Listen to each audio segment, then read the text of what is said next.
Ahí estoy. Perdón, Bueno, perdón.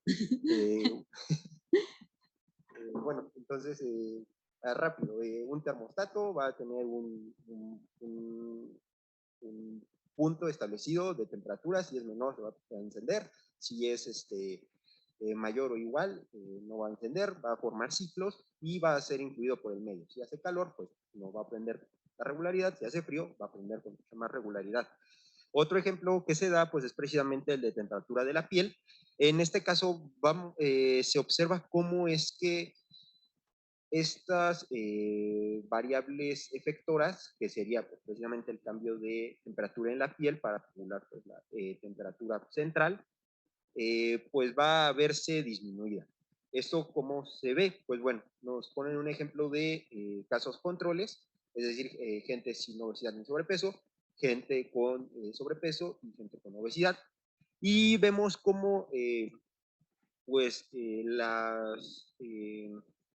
las temperaturas registradas nos van a marcar una distribución, vamos a decir que tiende a una normalidad.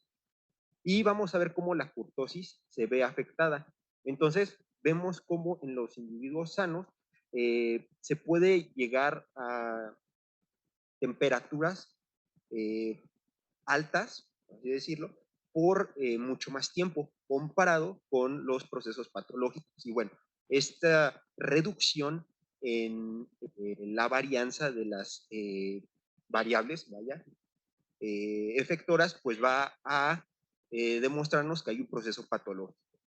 Y finalmente, sí, pues igualmente se pone otra vez otro proceso patológico, sería diabetes mellitus contra un grupo control, diabetes mellitus tipo 1, tipo 2. Y las variables que se están estudiando serían tanto presión arterial como volumen sistólico. Bueno, pues bueno, sí, volumen sistólico. En este caso, eh, y bueno, también frecuencia cardíaca. Entonces, en este caso, vemos que si hacemos un análisis sencillo, no van a haber diferencias significativas entre los resultados que nosotros obtenemos entre estos tres diferentes grupos. Sin embargo, cuando se analiza la varianza, ahí es cuando ya podemos ver diferencias. Entonces vamos a ver si comparamos, no sé, error estándar, van a haber diferencias. Si comparamos pues precisamente esta varianza en lugar de bueno, sí, bueno, si analizamos la varianza en lugar de a todo el conjunto de datos, también se van a ver estos cambios, pues marcados entre diabetes y pues un individuo sano. No sé si me haga falta algo más. Perfecto. Muy bien, muchísimas gracias. Creo que quedó claro y bueno, en la clase de hoy precisamente lo que vamos a ver son estos mecanismos homeostáticos que lo que estamos tratando de describir es cómo podemos nosotros llegar a un mecanismo de control, como se estudia en ingeniería para describir el sistema y cómo podemos mantenerlo en el cuerpo humano. Entonces, eso es la parte de lo que nos vamos a dedicar a la clase de hoy y bueno, está basado en gran parte en el trabajo de este artículo. Otro de los artículos es este, adelante, ahí está atrás del micrófono. Gracias. Pues básicamente lo que trataba el artículo pues era como explicar que existían diferentes tipos de variables y que no siempre se medían de la misma forma. O sea, que no podías medir, o sea, que había variables que no puedes medir en un estado basal solamente y sacar los promedios, sino que tienes que poner como a prueba a los individuos y que estén haciendo algo o que estén como bajo cierta condición para poder evaluar como el cambio y no solo decir el promedio es esto, sino que poder evaluar el cambio entre están en un estado de reposo y están haciendo otra cosa. Y entonces, pues era como el análisis de diferentes, por decir, de la presión arterial, y luego en personas con diabetes, sin diabetes o asociadas a cáncer. Y pues sí, era básicamente eso. Era análisis de su presión arterial, de su frecuencia cardíaca, de... Creo que había otros de la respiración. Y creo, no sé si sí, pero que había unos incluso como, a ver, voy a buscar si está. No, ese no. Ok, me confundí entonces, porque había uno como de hormonal también, pero no, ese creo que no. Pero bueno, pues sí, básicamente era esta medición en la variabilidad y ver cómo cambiaban, igual ver cómo afectaban otros factores que no solo era, o sea, que afectaba la respiración, la edad, el sexo de la persona, o sea, que todo tiene que ver en la determinación de las variables. Y creo que Esta es la moraleja detrás de este artículo, es que en realidad todas las variables fisiológicas son dinámicas, o sea, no, el ser humano, mucho de lo que se hace es considerar solo el valor promedio o el dato en un punto específico que te tomas la presión arterial en un instante y ya con eso yo dices si estás sano o estás enfermo. Y no, en realidad tienes que tomar en cuenta muchos de los factores de qué está haciendo el sujeto, cómo lo está haciendo. La condición de homeostasis es en realidad una condición dinámica, no es algo, un estado fijo de puntos fijos y constantes en el tiempo. Entonces, una forma de medirlo es precisamente con la variabilidad y una de las cosas que vamos a ver más adelante es que, por ejemplo, si nosotros estamos en una caminadora y nos ponemos una cinta que se llama bioharness, lo que vemos es que vamos a tener diferentes respuestas dependiendo de si estamos en reposo, o sea, si estamos paraditos en la caminadora sin correr. Lo que vamos a ver es que nuestro ritmo cardíaco va a tener una gran variabilidad, la señal no es una constante, no somos un reloj suizo, ya se nos había mencionado, y también nuestra respiración va a tener grandes fluctuaciones, ¿no? Nuestra respiración no es un valor constante, o sea, está alrededor, para este alrededor de 16 respiraciones por minuto, pero eso no significa que sea 16 constante. Pero cuando nosotros corremos, lo que pasa es que además de que subimos el punto donde están las variables, también perdemos variabilidad. O sea, la señal, si se fijan, aquí es prácticamente una constante que va creciendo en el ritmo cardíaco. Y aquí la respiración llegó a la constante a la cual estamos corriendo y casi no tiene fluctuación. Entonces, respiración y ritmo cardíaco en el estado de correr, es cuando el sujeto está sano, estático, tiene una variabilidad mínima y luego nos recuperamos y hay esa recuperación de la variabilidad. Y esto depende de tu sexo, de tu edad, de si estás sano, si estás enfermo, si eres mujer, en qué parte del ciclo menstrual te encuentras, etcétera, etcétera, etcétera. Entonces hay que tomar en cuenta todos estos mecanismos al analizar la salud de los individuos. Entonces, le pasas el micrófono, por favor.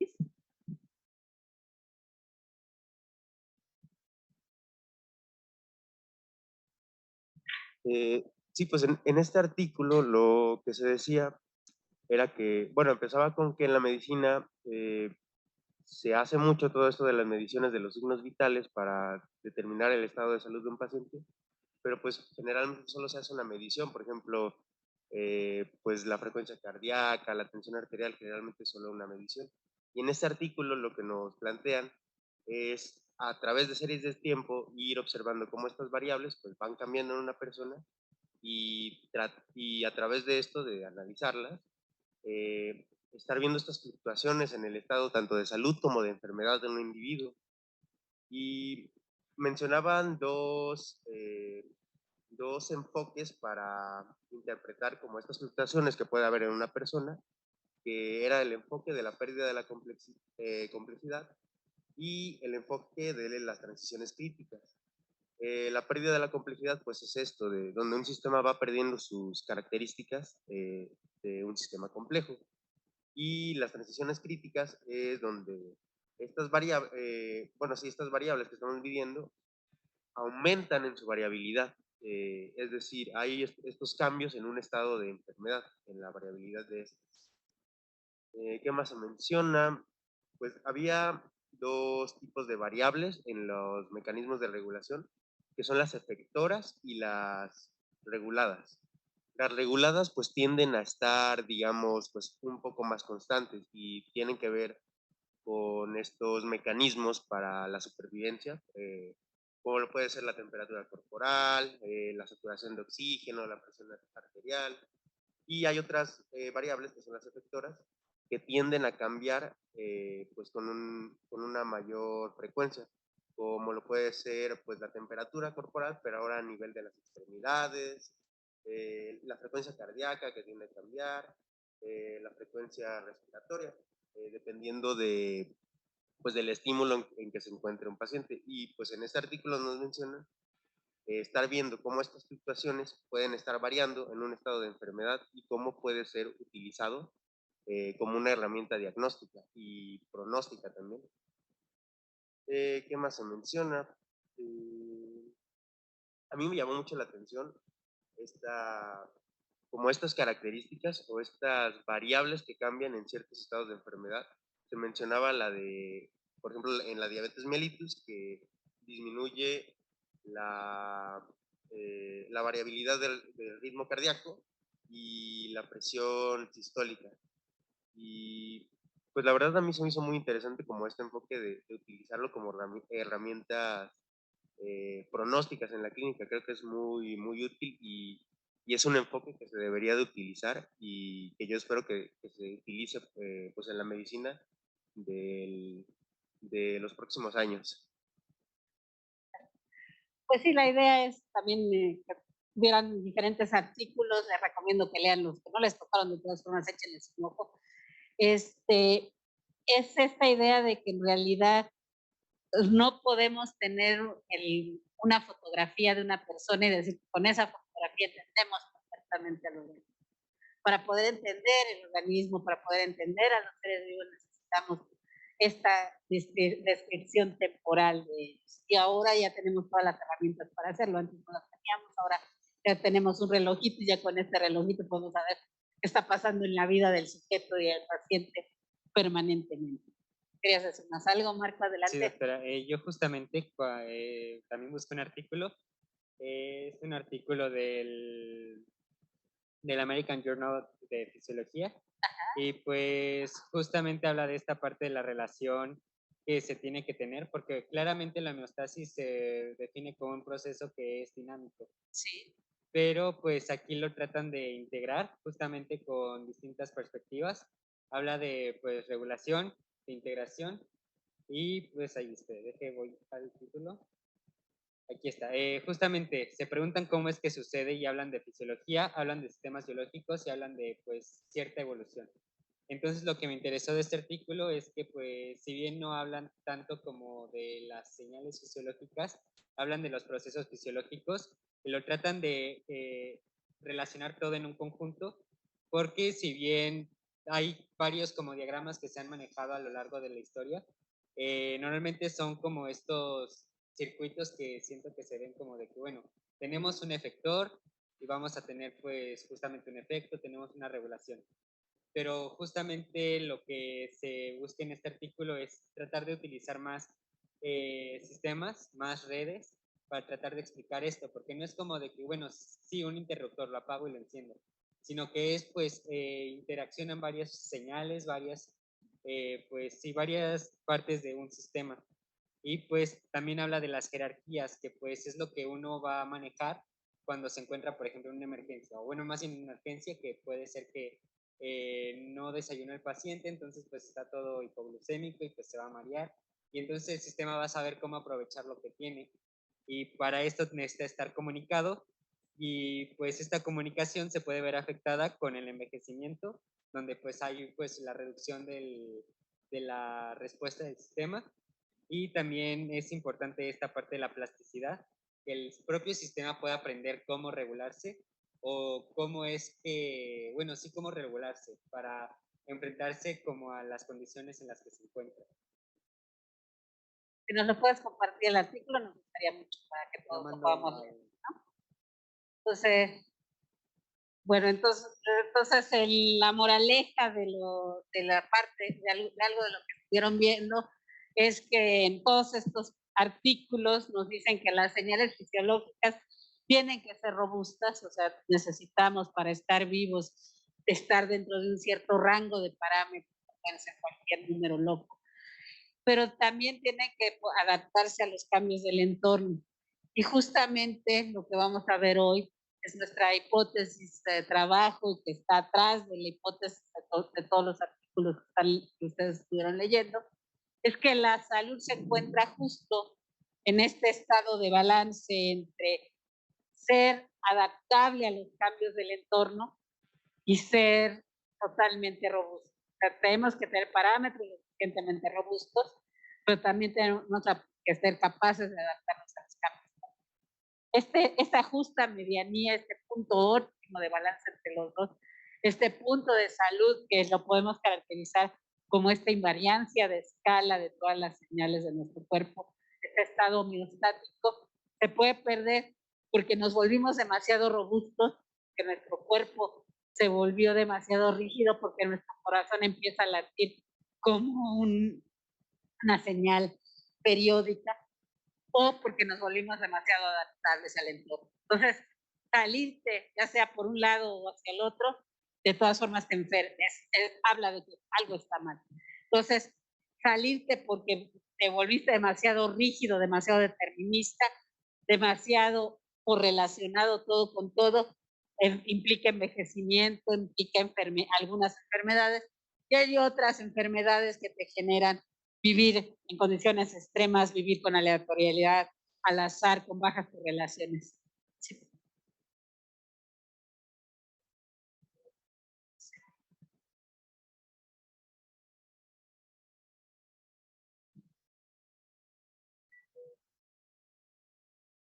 Sí, perdón. Sí, en el artículo que leyó Roberto, Ajá. decía que cuando el corazón varía mucho de frecuencia es bueno, pero cuando varía mucho la presión arterial ya no es bueno. Eso Ajá. yo no entendí. Sí, o sea, en realidad el corazón debe de poderse adaptar a los cambios del exterior. Es la variable efector, es la variable que muy fácilmente se adapta. Cuando yo me pongo de pie, mi corazón va a sufrir cambios drásticamente para poder mantener la presión de mi sistólica, para poder bombear la suficiente sangre a mi cerebro. Esa es la función. Entonces, si yo puedo hacer esta función de manera normal, quiere decir que mi corazón no es totalmente rígido, no es un reloj suizo, sino es un sistema que es adaptable a los cambios del entorno. No es tan loco como que tenga yo fibrilación ventricular. O sea, si me voy al extremo de azaroso, mi ritmo cardíaco tendría fibrilación ventricular y tendría cualquier frecuencia cardíaca y pues estoy también frito. Pero no soy un reloj suizo. Cuando me vuelvo un reloj suizo también estoy enfermo. Tampoco puedo adaptarme a los cambios que tengo que tener en el entorno. Entonces, por ejemplo, el sujeto que se pone de pie, lo que puede pasar si es un reloj suizo, que su corazón no empieza a adaptarse a estos cambios del entorno y el sujeto no recibe suficiente sangre en el cerebro y se nos apaga. Entonces, esa también es. Entonces, irte a cualquiera de los dos extremos es malo.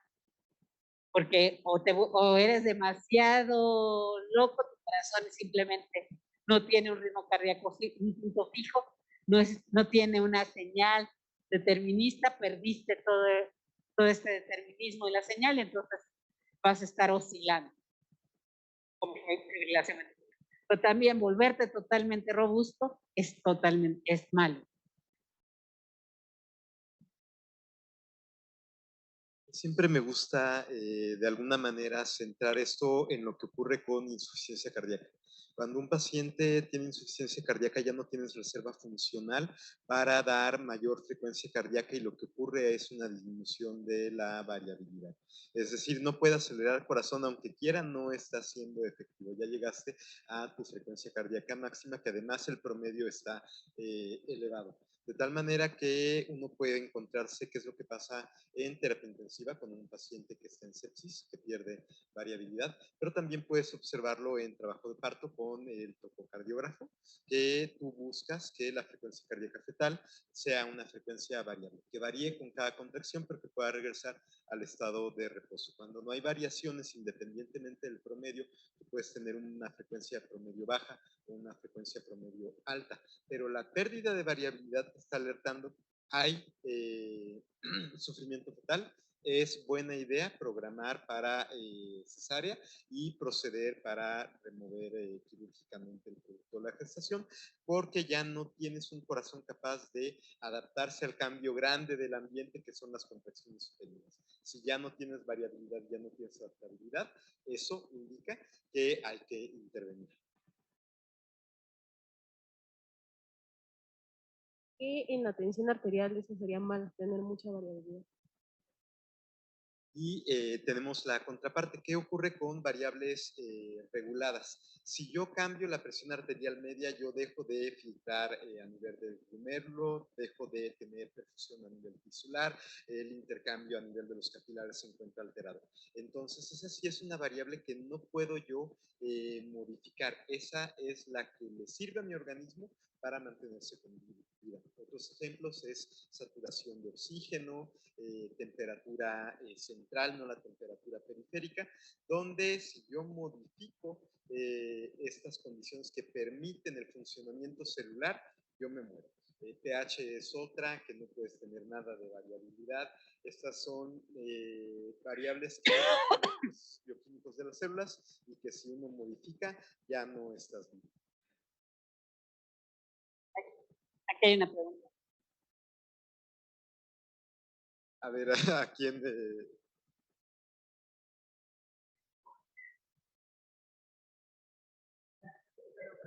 Sí. Y ahorita pensando en estos ejemplos que nos comenta, me quedé pensando que, o sea, incluso sería interesante como el pH que no puede variar, existiendo condiciones en las que si yo hago ejercicio y produzco bastantes ácidos, o sea, existiendo condiciones que pueden generar un cambio, o sea, no cambian. O sea, entonces yo creo que ese sería como el límite entre lo adaptable y lo robusto de la señal. ¿Puede ser? No es que no cambien. ¿Qué ocurre con los sistemas de buffer? Si nosotros pudiéramos trazar nuestra serie de tiempo fisiológica de lo que ocurre con bicarbonato, lo que ocurre con ventilación pulmonar, veríamos que esta alteración del pH está siendo amortiguada por otros sistemas. Desafortunadamente no tenemos series de tiempo de alta resolución para muchas de estas variables bioquímicas. Ya tenemos con glucosa y esa es una novedad, pero en realidad lo que nosotros creemos es que esto es general. Claro, es mucho más sencillo monitorizar frecuencia cardíaca y presión arterial latido a latido que tomarte una gasometría arterial cada 5 segundos. Eso no podemos hacer, pero la base fisiológica detrás es seguramente la misma. Yo voy a mantener pH relativamente constante a expensas de cambios en todos mis sistemas bioquímicos, amortiguadores, frecuencia cardíaca, etcétera, etcétera, que tienen que absorber estos cambios para mantenerte en homeostasis.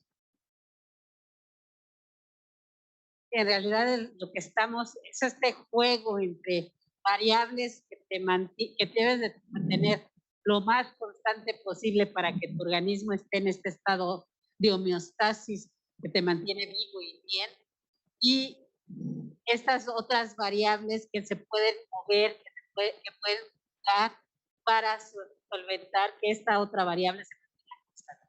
Pero por supuesto no es un par. O sea, lo que hace este sistema complejo es que en realidad todas interactúan con todas. O sea, que tenemos una red. El sistema es una red fisiológica en la que tenemos todo interconectado con todo y si movemos alguna, por supuesto hay 20 que entran para poder solventar el cambio que tienes que sufrir para mantener esta constante. Entonces todo el cuerpo, en realidad, todo el sistema entra en este juego de homeostasis. El ponerlo nada más con dos variables, nada más es en cierto sentido una caricatura para que nosotros podamos entender el mecanismo, pero en realidad todas están interconectadas con todas, ¿no? Y bueno, entonces esta caricatura de Quino me gusta mucho porque expresa precisamente esta idea, ¿no? De que el médico clínico del siglo pasado que no sabía que debíamos de tener variabilidad, ve al señor López y le dice, señor López, su corazón está latiendo como un reloj suizo. Cada segundo tengo un latido de su corazón. Está usted excelente. Y entonces lo palmé en la espalda al señor López, pero el señor López no tiene capacidad de adaptarse a los cambios del entorno. Entonces, Quino expresa precisamente la importancia de esta variabilidad, de que todas nuestras señales deben tener este juego. Una de las dos no se oye. Así. Gracias. Gracias. Bueno, entonces, ahora sí entremos en materia de qué es homeostasis. Entonces, homeostasis viene del griego que dice homeos, que significa igual, similar, y éstasis, que significa estado, estabilidad. Entonces, ni siquiera en griego era una definición estática, sino aún la palabra, cuando la pusieron en la literatura, estaba bien puesta. Sí habla sobre un estado de estabilidad, pero este estado puede ser un estado cambiante, un estado dinámico. No tiene que ser un estado, tiene que ser una fotografía fija, no tiene que ser un mueble que no se altere en nada, sino que en realidad es un estado fijado. El primero que empezó a hablar sobre homeostasis y que inclusive acuñó el término para esto fue Claude Bernard. Esa es una de las pinturas que más bonitas que yo considero. Claude Bernard fue a finales del siglo XIX y él lo que decía es que la homeostasis era justo este balance entre mantener el medio interno. Tenían muy claro en el siglo XIX el concepto de que teníamos un medio interno que es el que nos podía definir, que estaba separado precisamente por la piel, como nos acababan de comentar, del medio exterior. Y entonces todas las interacciones entre medio exterior y medio interno nos mantenían en este estado de vida, y este estado de vida era lo que se llamaba homeostasis, de acuerdo a Claude Bernard. Esta es la definición que usaba Claude Bernard, traducida del francés por mi amigo Rubén Poción, tal cual viene en el texto de 1860. Y entonces dice, todos los mecanismos vitales, por muy variados que sean, tienen un fin: mantener la constancia del medio interno, lo que es la condición de la vida libre. Si las condiciones internas están reguladas pobremente, es decir, si estamos enfermos, el individuo puede sufrir grandes daños o incluso morir. Entonces era tan importante el concepto de homeostasis, que es el que sería en cierto sentido la definición de vida, ¿no? Perdemos esta capacidad de regular los cambios del entorno para mantener mi medio interno estable. Si no lo puedo hacer, entonces estoy muerto, ¿no? Esa era la definición de Claude Bernard. Hay un libro que está basado en los trabajos de Bernard que se llama se titula Homeostasis, Keeping Internal Conditions Stable. Entonces, Cannon posteriormente, ya estamos hablando de casi 40 años después, o sea, mucho más que la vida de ustedes tardó en evolucionar el concepto. Decía que homo venía de igual, porque el medio interno se mantiene dentro de un rango de valores más que en un valor fijo. O sea, para Claude Bernard, en realidad él no sabía si era un número constante o era una dinámica. Simplemente era mantener estas condiciones. Pero para Cannon sí es claro que la idea de homeostasis tiene que ver con que estás dentro de un rango de valores permitido más que dentro de un número fijo. Y éstasis es una condición, no es un estado invariable. O sea, estoy en homeostasis si estoy en clinostatismo, si estoy recostado, reposando tranquilamente con las manos en el pecho, o estoy en homeostasis si estoy de pie caminando y platicando con ustedes. O sea, en ambos estados estoy en homeostasis. Pero por supuesto, las variables que van a describir mi estado homeostático, los valores promedio y además la variabilidad van a ser diferentes cuando estoy hablando con ustedes y estoy caminando aquí en la sala, que cuando estoy acostada y cómodamente relajada durmiendo con mi gato al lado. Son dos estados de homeostasis que están uno correlacionado con el otro, que me mantienen viva, pero que están descritos por diferentes parámetros. Y esto ya lo definía Walter Cannon desde 1992. O sea, no estamos inventando la fisiología, el problema es que de repente la fisiología se perdió en algún lado y ya no siguieron por este camino de entenderlo como una condición y no como un estado invariable. Entonces está definido como la relativa constancia del medio, mantener constantes dentro de cierto rango los valores del medio interno a través de variaciones del mismo medio interno. Por la importancia de los conceptos de trabajo. Entonces, ¿cuál es la visión que hay en medicina de la homeostasis, la visión tradicional? Lo descargamos, lo acabamos de volver a descargar hace 2 días del Open Stars College de Anatomy and Physiology. Entonces es la última versión de los médicos de esa homeostasis. Pues simplemente lo que tenemos como homeostasis es que tenemos un estímulo que puede venir del medio externo. Ese estímulo es medido o determinado el valor por medio de un sensor. Hay un centro de control único que genera un efector, que hace que trabaje una respuesta efectora y este circuito se retroalimenta. Esa es la visión de la. Entonces no hay dinámica, no hay muchas variables interviniendo, no hay una red fisiológica detrás del sistema. Entonces, esta es la visión reduccionista de homeostasis, que no es la visión que tenían en 1932, esta es la visión de 2023 de los colegios de medicina tradicionales. ¿Okay? Entonces, algo pasó ahí que nos perdimos de homeostasis. Pero bueno, ellos también están con en este mismo, por ejemplo, agarran y dicen, bueno, ¿qué es lo que pasa en el cuerpo humano cuando tenemos una temperatura corporal? Aquí hace mucho calor, estamos en verano y estamos en temperaturas menores a 30 grados centígrados, y entonces nuestros vasos sanguíneos se van a dilatar para perder calor, las glándulas sudoríparas van a secretar fluido para que precisamente el agua de nuestro cuerpo no se enfríe. Cuando se evapora esta agua de nuestras glándulas sudoríparas, el cuerpo pierde calor, el calor se pierde en el entorno y entonces mi temperatura corporal, y lo más importante, mi temperatura corporal interna, se mantiene en niveles normales. ¿Qué es lo que pasa desde el punto de vista de que ahora lo que yo tengo es que vivo en un frío intenso? Estoy en una ciudad en la cual estamos a menos 20 grados centígrados de temperatura. Entonces lo que pasa es que los vasos sanguíneos se van a contraer para que el calor se conserve.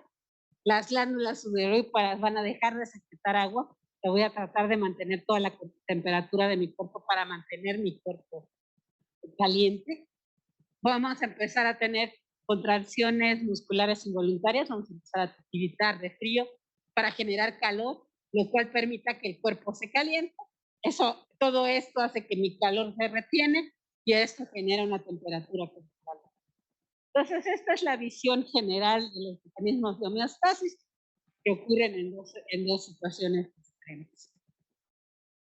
Y también hay diversos mecanismos que tienen que ver para mantener la glucosa en la sangre. También se utiliza mucho para describirla. Todo esto que les estoy mencionando es la visión tradicional de la medicina de la homeostasis. Aquí estamos manteniendo un punto fijo para la temperatura. Aquí estamos manteniendo un valor fijo de nuestra glucosa y esto no va a cambiar, nada más es un mecanismo para controlar en caso de que salgamos porque en el exterior hizo mucho calor o porque aquí nos pusimos a tener ayuno, cualquier cuestión de eso. Entonces, dependiendo, si tenemos el nivel normal de glucosa en la sangre, no pasa nada, nuestro organismo no hace ningún mecanismo, pero si nosotros lo que tenemos es una glucosa elevada en la sangre, entonces va a haber secreción de insulina. Las células beta del páncreas van a secretar insulina.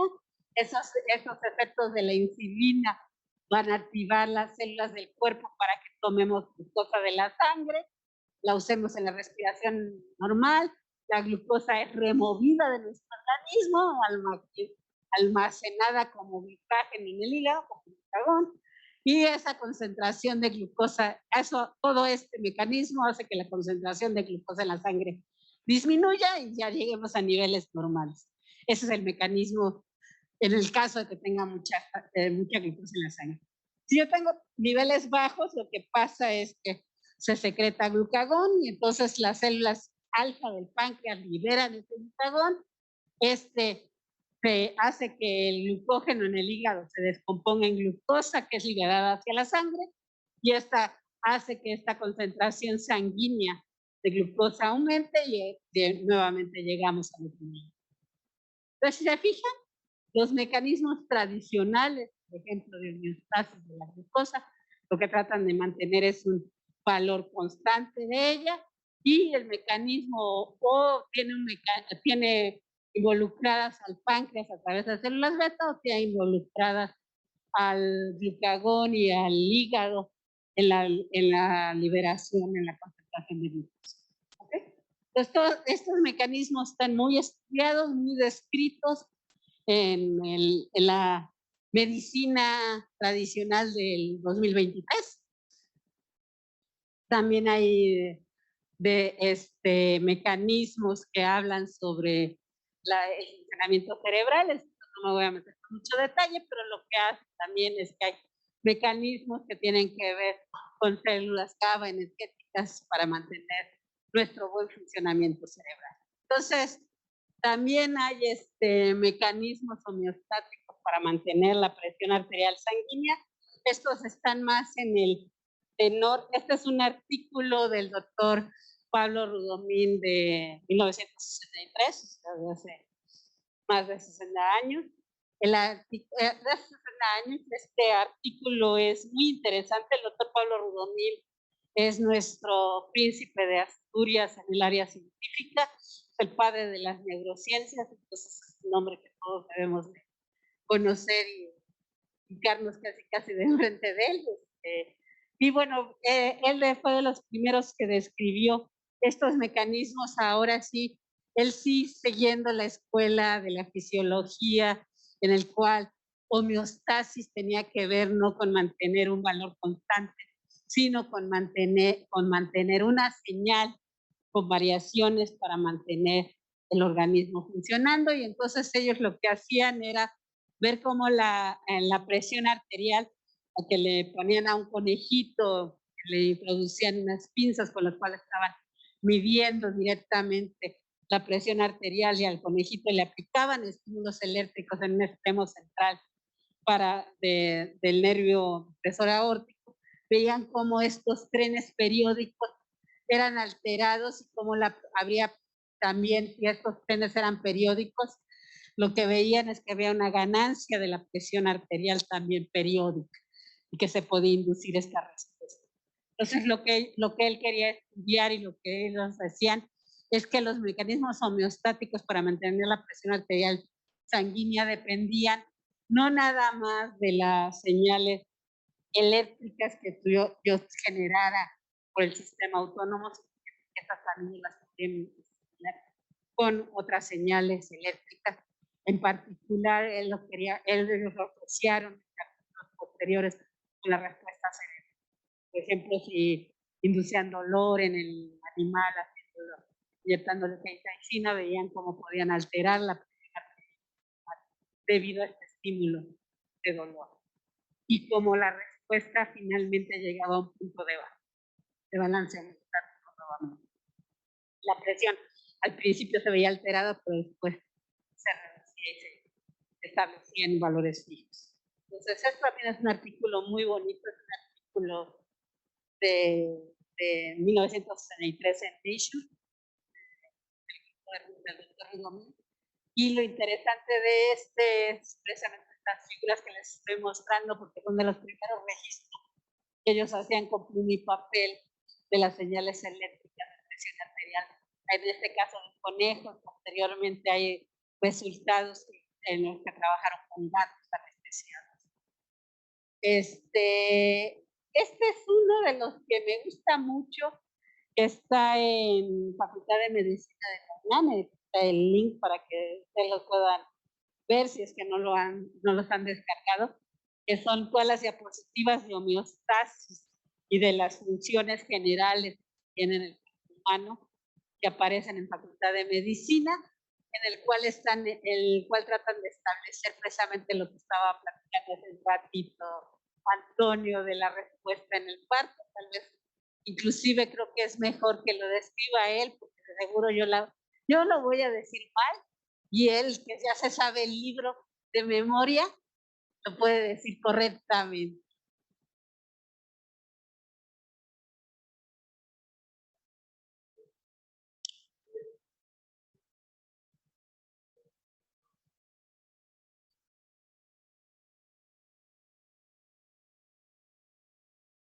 No necesariamente. No necesariamente. Dejémoslo. Bueno, todos los que vienen en el libro.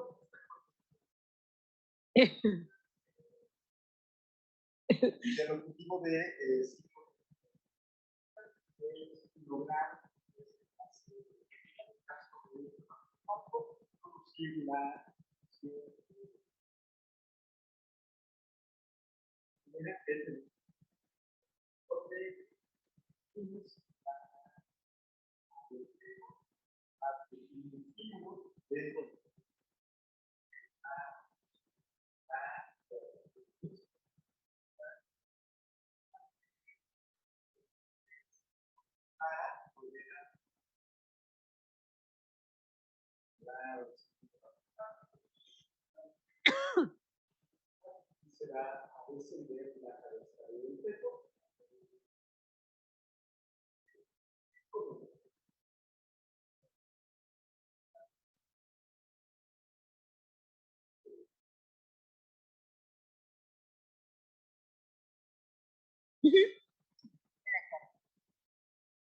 Entonces, eso también les recomiendo que le echen un ojo a esta página web de Facultad de Medicina, si es que no la han visto, porque tiene muchos mecanismos biostáticos bastante claramente definidos. ¿Dudas hasta aquí?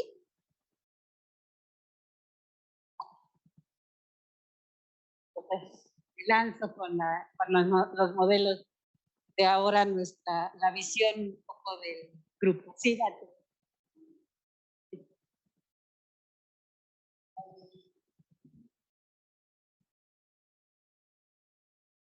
Yo me quedé con la duda, creo que no lo expresé desde el principio, pero yo no entiendo qué es la invarianza de escala.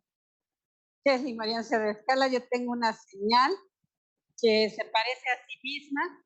Piensa, por ejemplo, en los pulmones. Si te fijas en los pulmones, la estructura alveolar, parece un arbolito, un brócoli. Si yo lo veo en el microscopio y le hago un zoom al brócoli, bueno, parto el brócoli en un pedacito, ese pedacito se parece mucho al pedacito más grande. Pero si yo parto otro pedacito chiquito del brócoli, ese pedacito del brócoli también va a tener las mismas ramificaciones que el grande. Va a ser una estructura fractal, va a ser una estructura invariante de escala, va a ser una estructura autosimilar. Todo se parece a todo. Okay. Lo mismo pasa con el ritmo cardíaco. Si yo mido la variabilidad de mi ritmo cardíaco en una escala de unos 4 o 5 minutos y luego lo veo a una escala de 1 minuto, lo que voy a ver es que las señales RR van a parecerse mucho a la escala de los 4 minutos. Pero si ahora no lo veo a la escala de 1 minuto, sino que ahora lo veo a la escala de 30 segundos, la señal va a tener las mismas características estadísticas, la misma varianza, el mismo valor promedio, la señal se parece mucho a la señal. Entonces, esta invariancia de escala puede ser no nada más en el espacio, como sería en los pulmones, por ejemplo, sino también puede ser en el tiempo. La señal se parece a sí misma. Okay, entonces es lo mismo que fractal. Es fractal. Okay. Casi. Okay. Sí. Desde el punto de vista muy coloquial, son lo mismo, fractalidad y invariancia de escala. Bernardo Wolf me mataría si me oyera diciendo esa frase, pero En forma un poco coloquial, sí podríamos decir que son el mismo concepto. Claro, los que necesitemos. ¿Esta o más?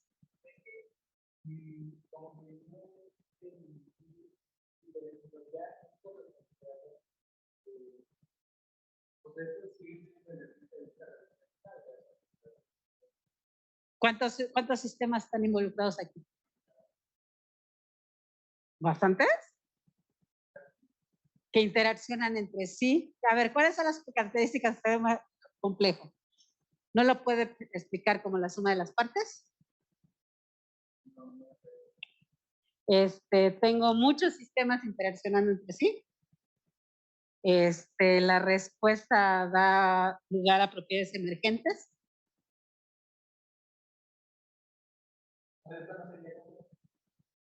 Pero estoy preguntando, contéstense. Recuerden que yo no soy tradicional, a mí me gusta que ustedes piensen. Normalmente yo creo que la mejor forma de que ustedes aprendan es que me lo piensen. Contéstenme ustedes, ¿esta visión es compleja o no es una visión compleja del sistema homeostático?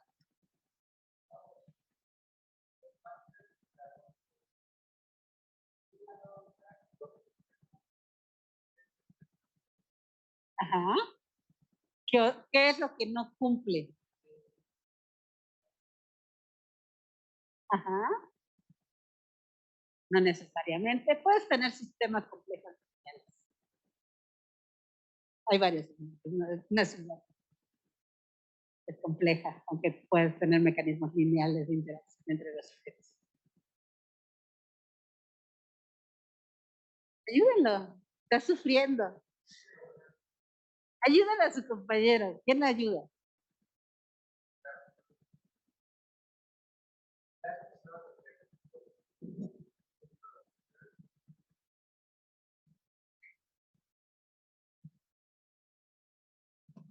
O sea, creo que ya te entendí un poquito, Fer.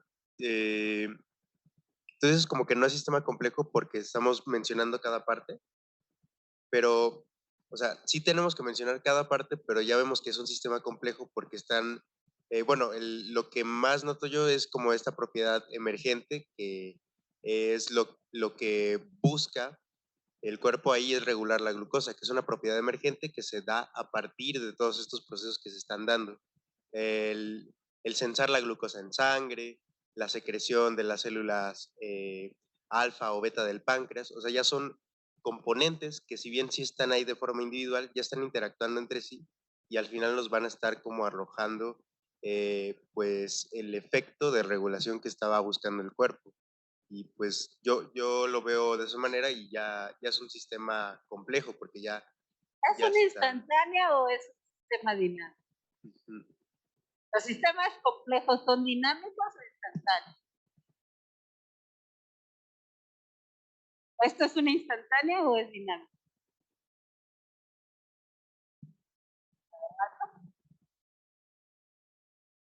Si mide el nivel de glucosa en sangre, pues las pruebas normalmente son de una sola visión, aunque pues bueno, la tecnología ya permite ver algo dinámico, pues siento que si nada más tomamos una muestra en tal minuto, pues nada más veríamos algo estático, entonces no sería... ¿Y esta descripción es dinámica o es estática?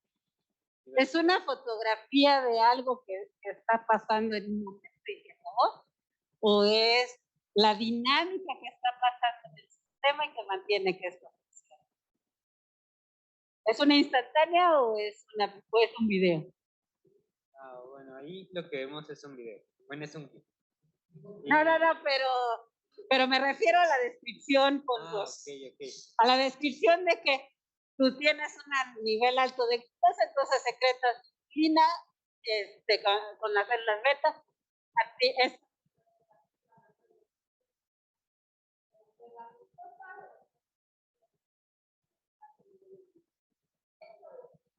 Ok, todo el ciclo, pues...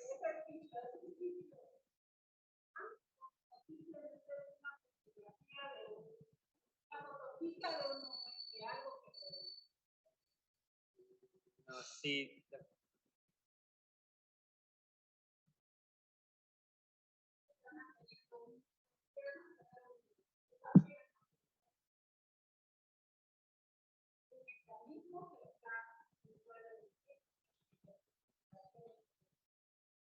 Entiendo que es dinámico porque sigue una secuencia, esa es una, y porque está buscando regular y no llegar a un número fijo, sino en estar en esta.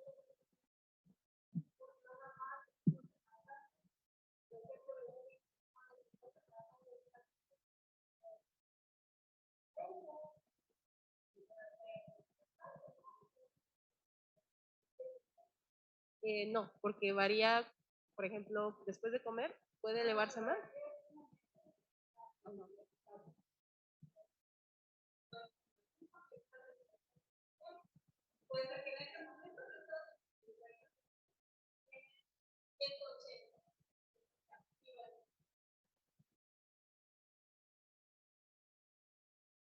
Que ya lo pensé bien.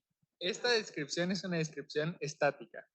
Nos está hablando de que solo hay dos escenarios. O tienes glucosa alta o glucosa baja. Y, y en ningún momento puede ser, te tomaste una paleta y entonces tienes un nivel, o sea, sí está alta, pero no a lo mejor secretas la misma cantidad de insulina. O sea, es como un punto de vista muy reduccionista, justamente. Esa descripción de homeostasis es reduccionista.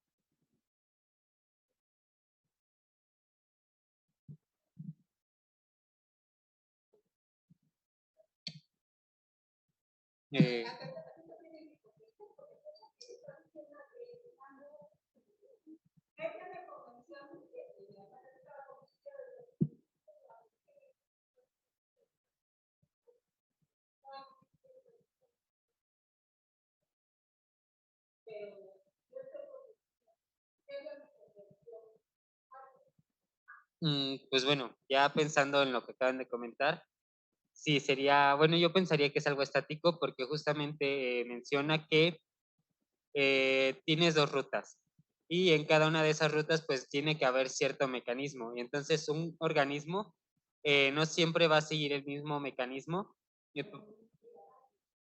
Ajá.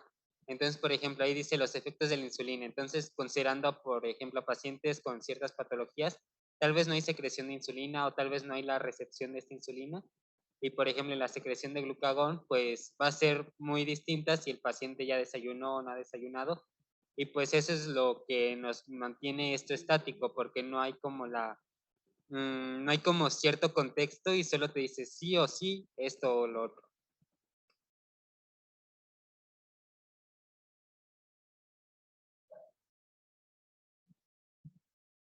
Pues sí, pues precisamente es un punto de vista, bueno, yo lo llamaría más bien mecanicista. Y bueno, en clases pasadas habíamos visto el ejemplo del carro. En este caso, pues, si nosotros quitamos uno, se puede explicar perfectamente el otro y viceversa. Entonces, no estamos tomando al sistema como un sistema como complejo.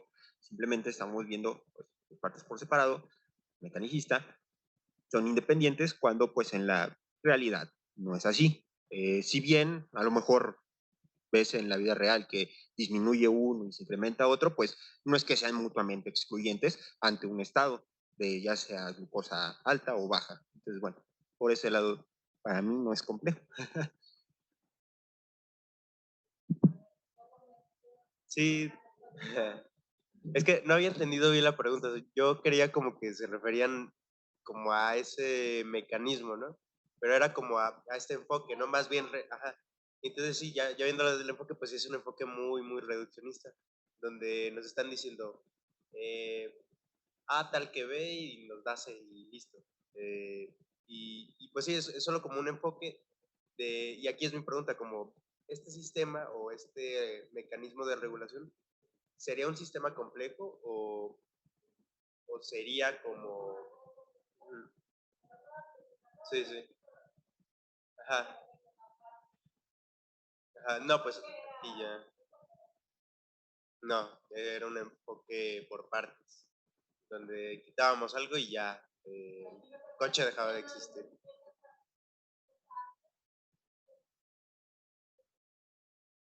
Ujú.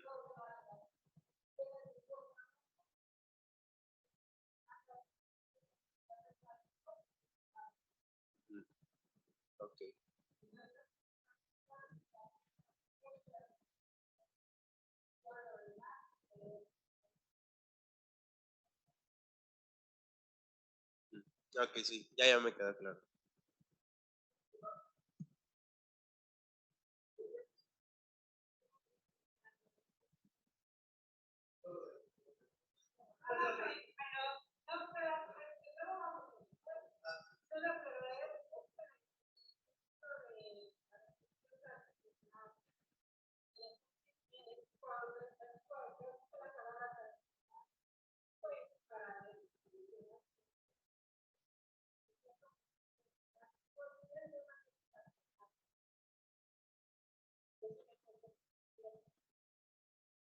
Que justo, ay Dios mío, estaba como recordando cuando cursé bioquímica, fue justo una pregunta que le hice al doctor como, o sea, ¿y por qué? O sea, bajo tal escenario, ¿por qué no podría estar secretando glucagón si está inhibido según por esta otra vía el glucagón? Y así ya fue lo que me dijo, que realmente pues las vías metabólicas no las podemos entender así de que comiste ciclo de Krebs y glucólisis y ya. Y no estás comiendo lipólisis, beta oxidación. No, o sea, es como que todo está pasando en determinado momento, y entonces como que es justo eso, y también tiene que ver pues todo con la regulación del cuerpo. Entonces,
Y a la hora de que nosotros aplastamos el plasma sanguíneo, ¿qué es lo que pasa cuando yo aplasto de una manera?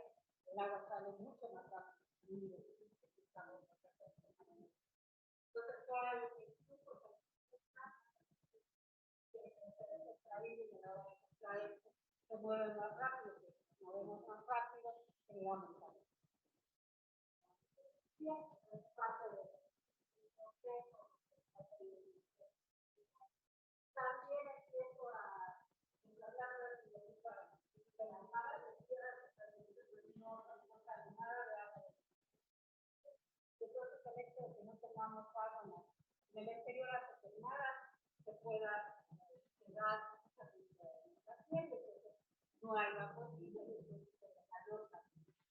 Entonces, empiezo a hacer contracciones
musculares.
en la que puedo